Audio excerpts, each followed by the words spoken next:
Big TV భక్తి సమాచారం WhatsApp ఛానల్లో జాయిన్ అవ్వండి. అన్ని విశేషాలు ఎప్పటికప్పుడు తెలుసుకోండి.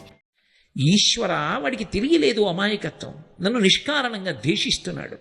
ఈశ్వర, సద్బుద్ధిని కటాక్షించి అలా ద్వేషించకుండా చూడు. అందుకే అజాతశత్రువు అన్నది ఒకడికి అన్వయం అవుతుంది కానీ అందరి వైపు నుంచి అజాతశత్రువు కాడు. ధర్మరాజు అజాతశత్రువు అని నేను అన్నాను అనుకోండి, పుట్టని శత్రువులు కలిగిన వాడు. అంటే ధర్మరాజు గారు ఎవరి యందు శత్రుభావన పొందడు. ఆయన యందు ఎవరైనా శత్రుభావన పొందితే ఆయన ఏం చేస్తాడు దానికి? అంటే ఆయన అలాని ఊరుకోడు, ఆయన భగవంతుణ్ణి ప్రార్థిస్తాడు.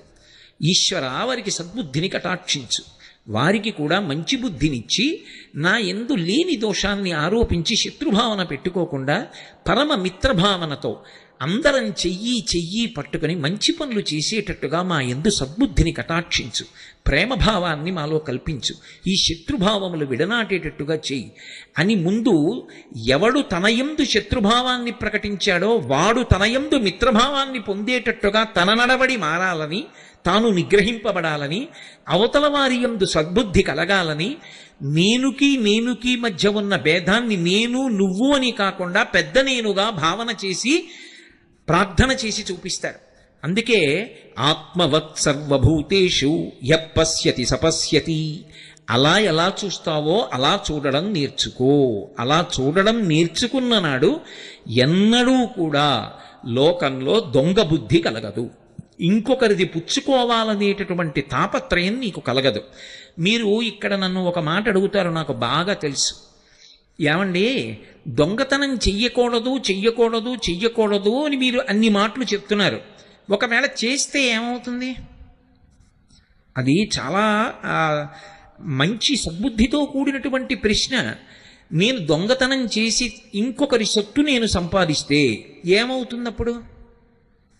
ఇక్కడే శాస్త్రంలో ఒక అత్యంత గంభీరమైనటువంటి విషయం దాక్కునుంటుంది. శ్రద్ధ నీకు కలిగి ఉంటే నువ్వు దొంగతనం చెయ్యవు, శ్రద్ధ లేకపోతే దొంగతనం చేస్తావు. శ్రద్ధ కలిగి ఉండడం అంటే మౌలికమైనటువంటి ధర్మ సిద్ధాంతాన్ని నువ్వు అంగీకరించి ఉండాలి. ఏమిటి మౌలికమైన సిద్ధాంతం? సనాతన ధర్మంలో మౌలికమైన సిద్ధాంతం, సనాతన ధర్మం అంతా దేని మీద ఆధారపడుతుంది అంటే పునర్జన్మ సిద్ధాంతం మీద ఆధారపడుతుంది. పునర్జన్మ సిద్ధాంతాన్ని నేను అంగీకరించాను అని చెప్పడమే బొట్టు పెట్టుకోవడం. బొట్టు ఎందుకు పెట్టుకుంటారంటే ప్రధానంగా నేను సనాతన ధర్మమునందు ప్రతిపాదింపబడిన పునర్జన్మ సిద్ధాంతమును అంగీకరించుచున్నాను. జీవుడు ఇవాళ ఈ శరీరంలో ఉన్నాడు, దీనికి కోటేశ్వరరావు అని ఒక పేరు. కానీ జీవుడు ఎల్లకాలం ఈ శరీరంలో ఉంటాడా? ఇంకొక 10 ఏళ్ళు ఉండొచ్చు, ఇంకో 15 ఏళ్ళు ఉండొచ్చు, మహా ఉంటే ఇంకో 20 ఏళ్ళు ఉండొచ్చు. ఆ తర్వాత ఇది విడిచిపెట్టేయాలిగా. భగవాన్ రమణులు అద్దె కొంప అంటూ ఉంటారు.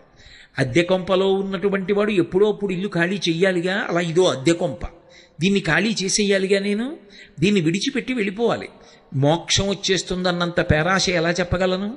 ఏమో, ఈ శరీరంలోంచి వెళ్ళిపోయిన తర్వాత వేరొక శరీరంలోకి ప్రవేశిస్తాను. వేరొక శరీరంలోకి ప్రవేశించిన జీవుడు వాడేగా. అప్పుడు ఆ జీవుడికి కూడా భార్యాబిడ్డలు ఉన్నారుగా, ఓ కుటుంబం ఉందిగా. అప్పుడు తాను కష్టపడి సంపాదించి తెచ్చిన దాన్ని ఇంకొకడు దొంగతనం చేసి తీసుకుపోతాడు. ఎందుకంటే ఇప్పుడు చేసిన కర్మ అప్పుడు ఫలితంగా అనుభవంలోకి రావాలి. ఎవడు చేసిన కర్మ వాడు అనుభవించకుండా తప్పదు, అనుభవించవలసిందే. అందుకే దేవీ భాగవతంలో వ్యాసుడు ఒక మాట అంటాడు, కాలోహి సతతం కర్త సతతం సుఖదుఃఖయో నరాణాం పరతంత్రాణం పుణ్యపాపానుయోగతః అన్నాడు.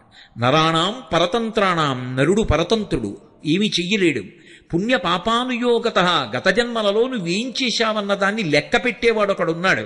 వాడు ఇక్కడే కూర్చొని చూస్తూ ఉంటాడు. వాడు అన్ని గుప్తంగా రాస్తాడు, చిత్రంగా కూర్చొని. అందుకని చిత్రగుప్తుడంటే ఎవడో కాడు, పరమాత్మయే. ఇప్పుడు ఆయన అన్నీ వ్రాసుకుంటాడు. వ్రాసుకుని ఉత్తర జన్మని ఇచ్చినప్పుడు నువ్వు గత జన్మలలో ఏం చేశావో దానికి సుఖాన్ని దుఃఖాన్ని ఇస్తాడు. ఇచ్చినప్పుడు దుఃఖాన్ని నేను తట్టుకోలేను, నేను ఎంతో కష్టపడి ఒక్క బంగారం గొలుసు నా కూతురికి చేయిస్తే ఆ బంగారం గొలుసు ఎవడో లాక్కుపోయాడు అనుకోండి మెడలోంచి, నేను ఎంత ఏడుస్తానో, నేను పూర్వజన్మలో ఒకరి మెడలో గొలుసు దొంగిలించినప్పుడు వాడు అంతే బాధపడ్డాడు. ఆ బాధ నేను అనుభవించవలసిందే. అది అనుభవించడానికి శరీరం ఇస్తాడు ఈశ్వరుడు. ఈ మాట మీరు చాలా జాగ్రత్తగా పట్టుకోవాలి. శరీరము దేని కొరకు వస్తుంది అంటే గత జన్మలలో చేసిన పాపపుణ్యములను సుఖదుఖముల రూపంలో అనుభవింప చెయ్యడానికి ఈశ్వరుడిచ్చిన ఉపకరణము. గతంలో నేను పాపం చేశాను, ఆ పాపం యొక్క ఫలితం అనుభవించాలంటే నేను ఏదో ఒక కుక్క మోకాల మీద కొట్టాను, ఆ కుక్క మోకాలు 6 నెలలు బాధపడిందని నడవలేక, ఆ బాధ ఇప్పుడు నేను అనుభవించాలి. కాబట్టి ఈ జన్మలో నాకు మోకాలు నిప్పి రావాలి, వచ్చి 6 నెలలు వైద్యుల చుట్టూ తిరగాలి, ఆ మోకాలు నిప్పితో నేను ఎంతో బాధపడాలి. ఈశ్వరుడు చెప్పి ఫలితాన్ని ఇవ్వడు, చాటు నుండి ఇస్తాడు. చెప్పి ఇవ్వడాయనేమి, నువ్వు ఇదిగో ఈ తప్పు చేశావో కోటేశ్వరరావు అందుకు నీకు ఈ ఫలితం ఇస్తున్నానో అండవు. శరీరం లేకపోతే నేను గతంలో కుక్కని కొట్టిన పాపం ఇప్పుడు ఎలా అనుభవించను? పాపము యొక్క ఫలితాన్ని అనుభవించడానికి శరీరం కావాలి, పుణ్యం యొక్క ఫలితాన్ని అనుభవించడానికి శరీరం కావాలి. గతంలో ఏదో పుణ్యం చేశాను, ఆ పుణ్యం ఇప్పుడు సుఖరూపంలో రావాలి, ఆ సుఖరూపంలో అనుభవించాలన్నా ఈ శరీరం ఉండాలి, పాపాన్ని దుఃఖ రూపంలో అనుభవించాలన్నా ఈ శరీరం ఉండాలి. అందుకే సుఖదుఖముల రూపములో పాపపుణ్యములను అనుభవింపచేసి పాపపుణ్యములు క్షయమైపోయేటట్టుగా ఈశ్వరుడు అనుగ్రహిస్తూ ఉంటాడు. దీనికి ఆయన లెక్క పెట్టుకుంటాడు గతంలో చేసినవి. ఆయన లెక్క పెట్టుకుంటాడా అండి? ఆయన అలా చేస్తాడా అండి? ఆయనకన్నీ తెలుసా అండి? నీకే తెలిసుంటే 4 ముక్కలు ఆయనకి తెలియదని ఎలా అనుకుంటున్నావు? ఈశ్వరుడి మొదటి లక్షణం సర్వజ్ఞత్వం, అన్నీ తెలిసున్నవాడు, ఆయనకి తెలియనిదన్న మాట ఏం లేదు. అందుకంటాడు వ్యాస భగవానుడు, కాలోహి బలవాంకర్త సతతం సుఖదుఃఖయో నరాణాం పరతంత్రాణం పుణ్య పాపానుయోగత. నరుడు తప్పుకోలేడు, పరతంత్రుడు. అన్ని జీవుల చేత ఆయన అలా అనుభవింపచేస్తూ ఉంటాడు. అయినప్పుడు పునర్జన్మ సిద్ధాంతాన్ని నువ్వు అంగీకరించి ఉంటే, చేసిన కర్మ యొక్క ఫలితాన్ని నువ్వు అనుభవిస్తావన్న మాటని నువ్వు అంగీకరిస్తే నీకు శ్రద్ధ ఉన్నది అని గుర్తు. శ్రద్ధ అన్న మాటని శంకరాచార్యుల వారు వ్యాఖ్యానం చేశారు. ఆయన అంటారు, శాస్త్రస్య గురువాక్యస్య సత్యబుద్ధ్యావధారణ సా శ్రద్ధ కలితా సిద్ధిః యయా వస్తూపలభ్యతే.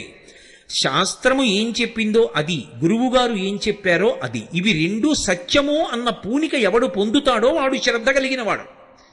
ఇప్పుడు శ్రద్ధ కలిగి ఉండడంలో లోపల ఒక పెద్ద సంక్షోభం ఉంటుంది. శ్రద్ధ కలిగి ఉండడంలో చాలా తేలికగా ఉంటాడని మీరు అనుకోవద్దు. శ్రద్ధ బాగా లోపల నిలబడాలంటే లోపల పెద్ద సంక్షోభం ఉంటుంది, తెలుసా అండి?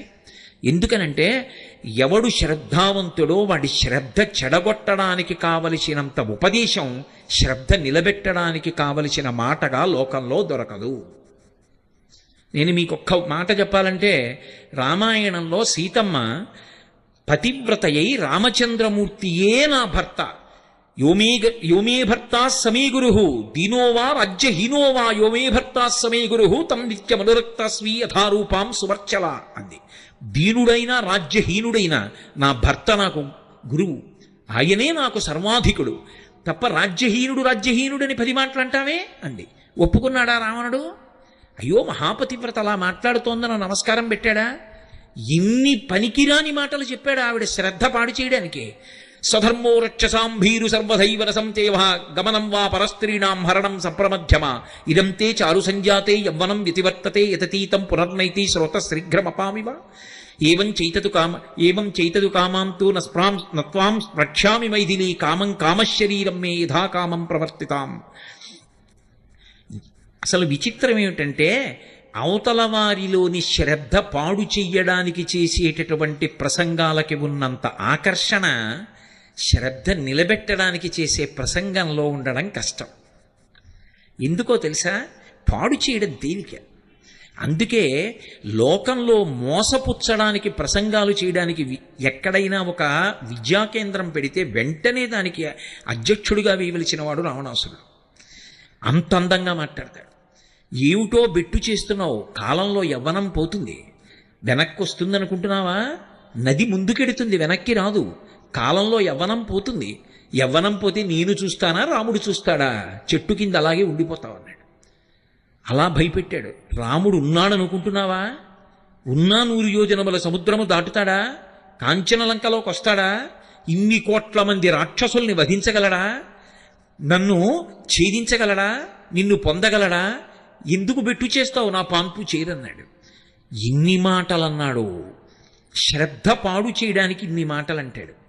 ఇన్ని మాటలు అన్నా కూడా తట్టుకు నిలబడాలి అంటే సంక్షోభం ఉందా లేదా శ్రద్ధ పూనికలో?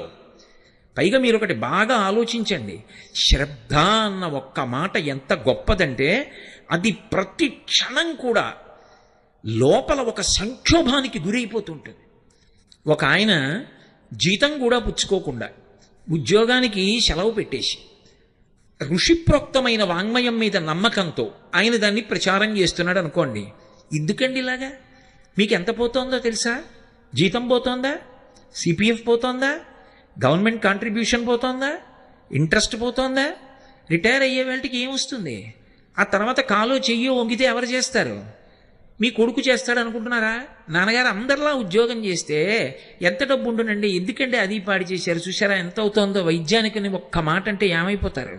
ఎందుకండి ఇవన్నీ? మీకు మీరేం ఉద్ధరించేస్తారనుకుంటున్నారా సమాజాన్ని అని చెప్పేవాళ్ళు వందల సంఖ్యలో ఉంటారు. ఎవరో ఒక్కడుంటాడు భుజం మీద చెయ్యేసి, నిన్ను కన్న తల్లి కడుపు పండింది లేవాయ్, ఆ మార్గంలో పో, ఈశ్వరుడు ఉన్నాడు నిన్ను చూస్తాడులే అంటాడు. శ్రద్ధ నిలబెట్టేవాడు ఒక్కడుంటాడు, శ్రద్ధ పాడు చేసేవాళ్ళు వందల మంది ఉంటారు. For more videos like this, subscribe Big TV channel.